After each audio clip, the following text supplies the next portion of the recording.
Bapak jamaah yang dimuliakan Allah Subhanahu wa Ta'ala, cuaca sudah mendung, insya Allah nggak lama-lama. Setuju? Setuju dah. Bapak jamaah rahimakumullah, tentang kematian. Yang namanya mati adalah sebutan dari kita yang hidup untuk orang yang meninggal dunia. Sejatinya kata mereka yang ngalamin bukan mati, tapi pindah. Karena kita ini nggak berhenti pindah. Dulu kita ada di alam ruh, kemudian dipindahkan Allah ke alam rahim. Dari alam rahim pindah lagi ke alam dunia. Dari alam dunia nanti kita akan dipindahkan lagi oleh Allah menuju alam barzakh atau alam kubur. Nih almarhumah sekarang nih lagi ada di alam barzakh. Nih kita semuanya nih, mayoritas semuanya dah pokoknya akan nyusul ke alam barzakh, bakal pindah. Betul? Betul. Bakal mati semuanya, betul? Kira-kira yang tua dulu, yang muda dulu, yang duluan? Hah? Yang tua dulu, setuju Pak? Ya. Secara hitung-hitungan matematis logika, hidupnya duluan, matinya juga. Tapi ternyata mati kagak begitu. Mati itu ngacak.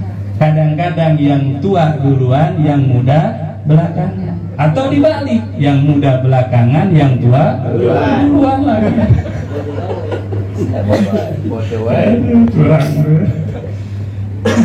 Pindah.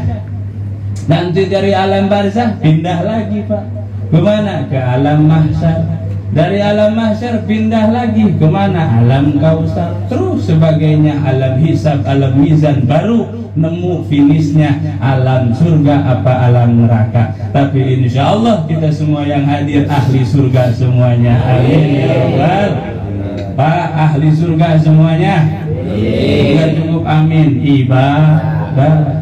Amin amin masuk surga. Salat enggak, puasa enggak, mimpi itu mah. Nah, Bapak jamaah yang dimuliakan Allah Subhanahu wa Ta'ala, udah nggak penting ya? Urusan mati itu semuanya bakal mati. Sekarang apa yang kita persiapkan untuk mati? Al-Imam sahabat Rasul Abu Bakar As-Siddiq radhiyallahu an bilang, man mata bila zadin faka'annama rakibal bahra bila safinatin. Siapa saja orang yang mati kagak bawa bekal, maka seperti orang yang menyeberangi lautan tanpa pakai perahu. Tuh begitu. Karena mati itu perjalanan yang selanjutnya. Awalus safaril akhirah al-maut. Permulaan perjalanan safar akhirat adalah dimulai ketika mati. Tuh perjalanan lebih jauh lagi. Hidup di dunia aja kita butuh bekal yang banyak, betul? Kita kerja siang malam ya, karena cari bekal untuk kehidupan dunia kita. Tuh untuk kehidupan akhirat kita juga perlu bekal. Apa bekalnya? Adalah amal saleh, amal baik.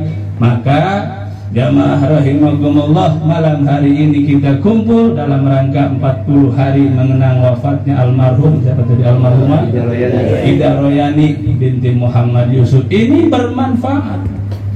Apa manfaatnya? Satu, manfaat bagi yang sudah nggak ada, yang sudah meninggal, dikumpul begini berdoa, manfaat bagi beliau. Karena kata Nabi, mal majitu fil qabri illa kal ghariqil mutaghawwiz. Orang yang meninggal, yang mati itu seperti orang yang mau tenggelam, belum tenggelam tapi mau tenggelam. No, di sungai ya, orang mau tenggelam, kelihatan tangannya doang di atas minta tolong. Kira-kira yang bermanfaat bagi dia apaan? Orang mau tenggelam kita kasih motor, dilempar, manfaat apa enggak? Selamat apa enggak? Enggak. Orang mau tenggelam kita kasih mobil nih, nambah tenggelam dia, keberatan. Lalu apa yang bermanfaat bagi dia? Orang mau tenggelam kita kasih duit 2 koper, manfaat enggak buat dia? Apa yang dia butuhin? Pelampung ya? Atau tali ya, tali atau apa lagi tuh? Galah. seperti itu bermanfaat dan itu sangat dibutuhkan. Nah, orang yang meninggal, yang sudah meninggal, nggak minta apa-apa.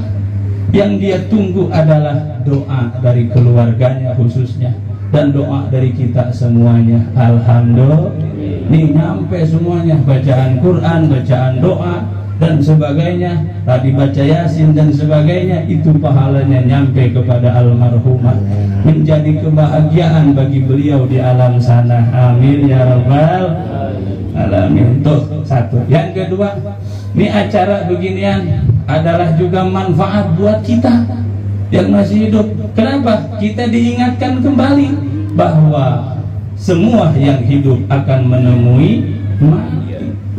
Kita ini di calon-calon mati kita ini, ya. Cuma nggak tahu dah siapa yang duluan, siapa yang belakangan. Pengennya pengen duluan. Nah, Bapak jemaah yang dimuliakan Allah Subhanahu wa taala, diingetin lagi kita bahwa kehidupan selanjutnya kita akan dipindahkan Allah ke alam barzakh. Tuh lama alam barzakh tuh. Sampai kapan alam barzakh? Sampai kiamat tiba. Sampai kiamat datang alam barzakh itu. Jadi mereka yang meninggal ini pada nungguin apa? Nungguin datangnya kiamat. Kapan datangnya kiamat? Wallahu a'lam. Tidak ada yang tahu, hanya Allah yang tahu. Cuman dikasih bocoran, harinya dikasih bocoran, ya. Nabi bilang kiamat itu akan terjadi pada hari Jumat. Nah, tahu sekarang hari apa? Nah, masih lama tuh, Senin, Selasa, Rabu, Kamis. Nah, hati-hati kalau Kamis tuh. Udah mesti waspada tuh.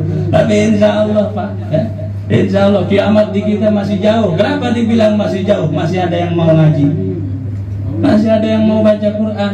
Sama kori kita tadi itu, selama masih ada ustadz, masih ada kiai yang mau ngajarin ngaji, dijamin nggak pakai insya Allah, pasti kiamat masih jauh, pasti. Maka alhamdulillah kita punya guru, punya para ustadz. Maka kita doain semua ustadz kita panjang umurnya, karena pengganti ustadz itu langka. Kalau pengganti kades, pengganti pejabat, ngantri dari sekarang, betul? Pengganti imam masjid, ngantri nggak? Nyari aja susah. Nah, Bapak jamaah rahimakumullah, tuh yang kedua, ini acara beginian manfaat untuk kita, manfaat untuk kita. Maka segala apa yang dilakukan oleh sahibil musibah, mengundang kita, nyuguhin kita entar makan, nyuguhin kopi, segala macam, bentuk sedekah dari mereka, dan pahalanya insya Allah nyampe kepada almarhumah Ibu Ida Royani binti Muhammad Yusuf. Bapak jamaah yang dimuliakan Allah Subhanahu wa taala, karena kita punya keinginan yang sama, cita-cita kita, sampai doanya kita hafal, Rabbana atina fid dunya wa fil akhirati wa qina adzabannar. Pengen di dunia dalam kebaikan, mati juga dalam kebaikan. Cita-cita kita di dunia hidup kaya raya, mati masuk. Nah, itu cita-cita kita kan. Nah, jemaah yang dimuliakan Allah Subhanahu wa taala, singkat saya baca kitab Nasaihul Ibad. Ada satu kaul dari Al-Imam Abu Laits As-Samarkandi. Beliau seorang waliullah, qutbul auliya fi asrihi, di zamannya. Apa beliau bilang? Kalau kita pengen hidup kita itu baik, dalam kebaikan, dan nanti kita dimatikan Allah pun dalam keadaan baik dan juga penuh kebaikan, jaga 7 kalimat dalam 7 keadaan. Ngaji 7, setuju ya? Enggak lama-lama dah. Jaga 7 kalimat dalam 7 keadaan. Nih, bakal mendapatkan hidup yang baik penuh kebaikan, dan matinya bakal baik penuh kebaikan, husnul khatimah. Dijaga yang 7 ini Pak, dalam 7 keadaan ketika kita menemui keadaan itu. Juga bukan hanya itu fadilahnya, ternyata yang bisa menjaga 7 kalimat dalam 7 keadaan akan dibanggakan oleh Allah. Dibanggakan oleh Allah. Bukan hanya dibanggakan oleh Allah, dibanggakan oleh para malaikat-malaikatnya Allah. Dibanggakan Pak. Menjadi kebanggaan Allah itu nggak ada batas. Kalau kita menjadi kebanggaan manusia ada batasnya. Selama kita masih kuat ngasih, masih akan dipuji,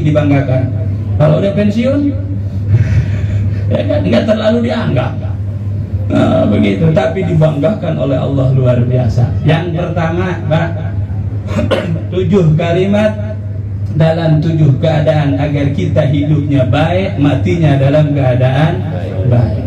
Yang pertama, inda ibtida'i kulli syai'in yaqulu bismillahirrahmanirrahim. Ketika hendak memulai sesuatu yang baik-baik, bacalah, biasakan baca bismillahirrahmanirrahim. Biasain, mau makan bismillah dulu, mau minum bismillah dulu, sampai mau itu sama bini baca doa dulu. Iya, ada doanya. Bismillahirrahmanirrahim, baca doa dulu. Ketika mau melakukan apa aja yang baik-baik, baca bismillahirrahmanirrahim. Ini luar biasa. Bismillah, Pak. Al-Quran 30 juz ya, isinya Al-Quran, maknanya, zahirnya, batinnya dikumpulkan dalam surah Al-Fatihah.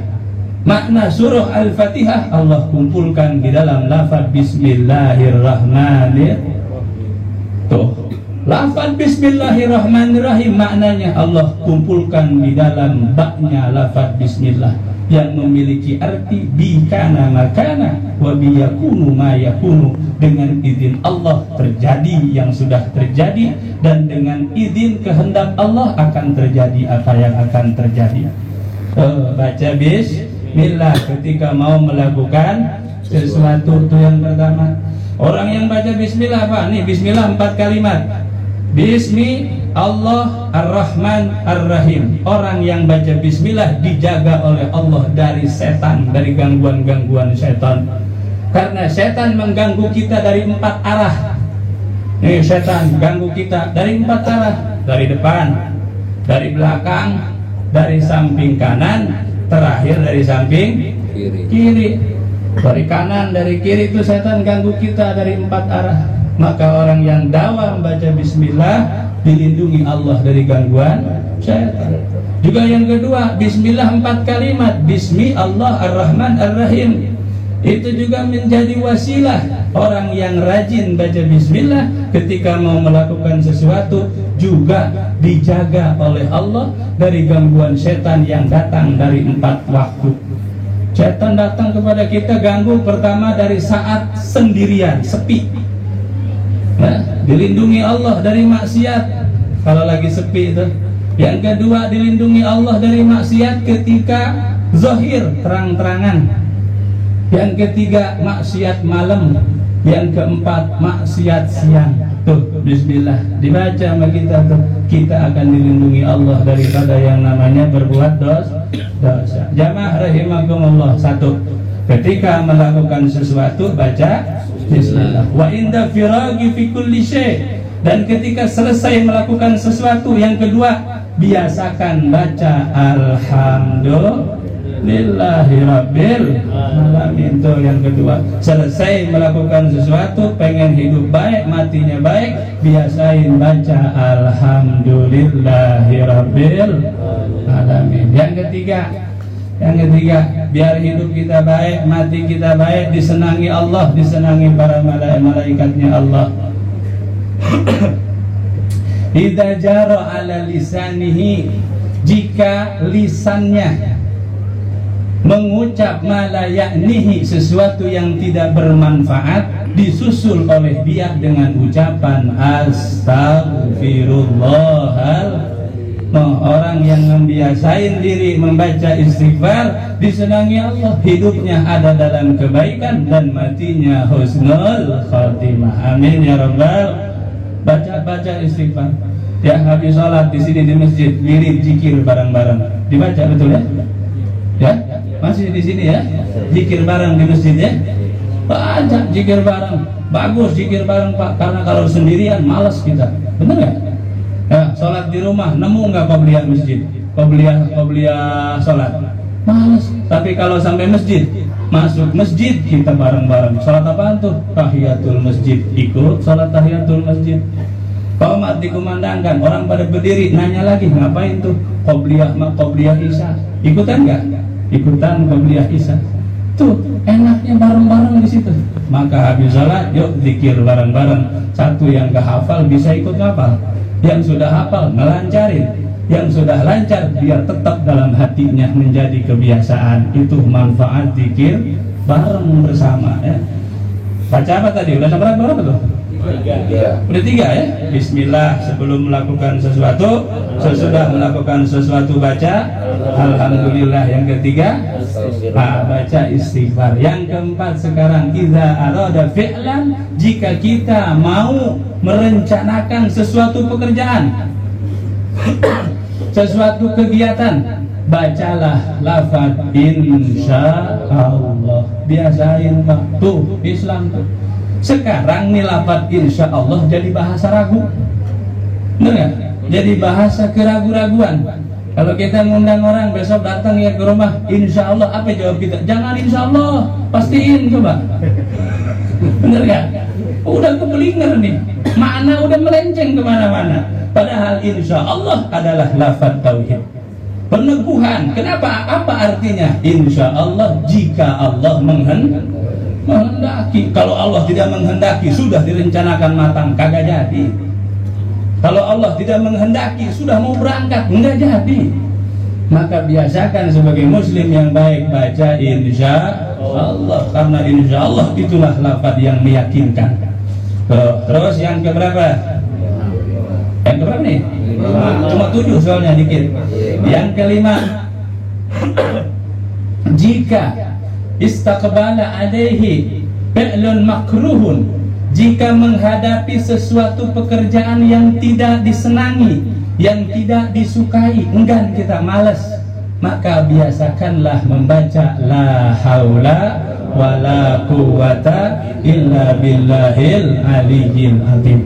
Biasain tuh, diajak gawe, waduh berat bener kayaknya, baca langsung bismillah la haula wala quwata illa billahil aliyyil azim. Namanya lafaz hauqalah.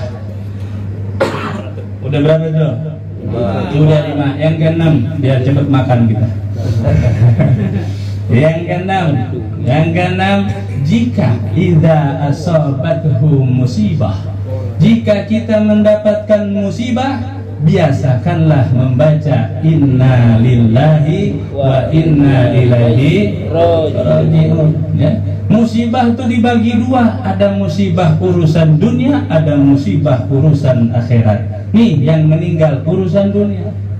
Urusan akhirat apa? Kita sudah ma'rifat menjadi nakirah, kita sudah muslim menjadi murtad, menjadi kufur. Tuh musibah akhirat namanya.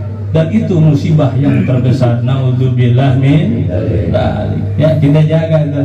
Nah, maka kalau nemu musibah kita baca inna lillahi wa inna ilaihi raji'un. Sebab musibah banyak, ada lagi musibah dunia dibagi 5. Udahlah nanti itu kebanyakan ya. Terus yang keberapa sekarang? Nah, terakhir, udah cepet aja. Yang ketujuh, biasakan. Orang yang ingin hidupnya baik, matinya dalam keadaan baik, biasakan fil laili wan nahari, malamnya siangnya banyakin ucapan la ilaha illallah Muhammadur Rasulullah. Dibaca insyaallah.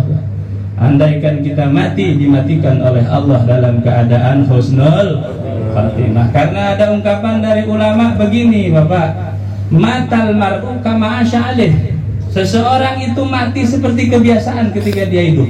Saya ulang, seseorang akan dimatikan Allah sebagaimana kebiasaan ketika dia hidup. Biasanya zikir, matinya dalam keadaan baik, zikir. Biasanya yang tidak baik, maka matinya naudzubillah dalam keadaan tidak baik. Sekarang apa yang mau kita biasain ketika hidup, itu akan membawa, mengantar kita menuju kematian kita. Tapi insyaallah kita kumpul di sini, mati kita membawa la ilaha illallah. Karena itu yang kita baca tadi, tahlil kita baca la ilaha illallah, meneguhkan diri kita. Nah Bapak jamaah yang dimuliakan Allah Subhanahu wa taala, biar biasa kita diajarin zikir-zikir la ilaha illallah dan sebagainya. Saya dapat zikir la ilaha illallah al-malikul haqqul mubin Muhammadur Rasulullah shadiqul wa'dil amin. Dari ini zikir didawamkan oleh ulama Sumatera Selatan, Mas Agus Kiai Haji Abdul Hamid bin Mas Agus Kiai Haji Mahmud Kiai Merogan, dibekalin buat kita semua. Alhamdulillah. Kayak tahlilan begini Pak, udah nggak usah nyari sanad Bapak, cukup punya sanad Syekh Abdul Somad Al-Balimbani, cukup Pak.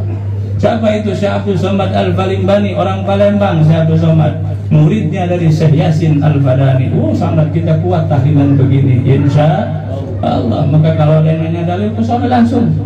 Pegangan kita Syekh Abdul Somad Al-Balimbani, pegangan kita Kiai Merogan. Alhamdulillah. Maka kami tutup dengan sama-sama zikirnya, zikir Kiai Merogan. Sama-sama Pak ya, biar berkah pahalanya disampaikan kepada almarhumah Ida Royani binti Muhammad Yusuf. Bareng-bareng Pak. La ilaha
ganjarannya kita hadiahkan untuk almarhumah Ida Royani binti Muhammad Yusuf.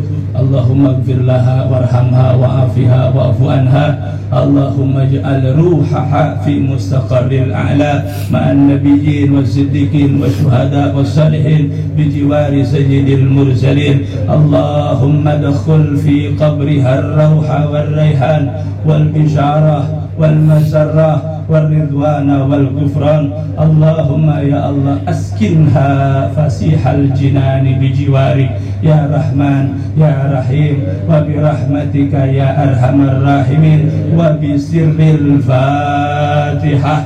A'udzu billahi minasy syaithanir rajim. Bismillahirrahmanirrahim. Alhamdulillahirabbil alamin arrahmanir rahim maliki yaumiddin.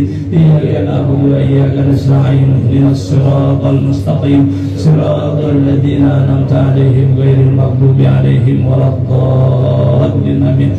Bapak jamaah yang dimuliakan Allah Subhanahu wa taala, demikian yang bisa kami sampaikan. Salahnya adalah bodoh saya, kurang saya kepada ilmu dan pengalaman. Benarnya yakini taufik dan hidayah dari Allah. Harapannya semoga ini bermanfaat khusus untuk diri saya pribadi dan keluarga, umumnya untuk kita semuanya, untuk muslimin muslimat. Amin ya rabbal alamin. Saya tutup hadanallahu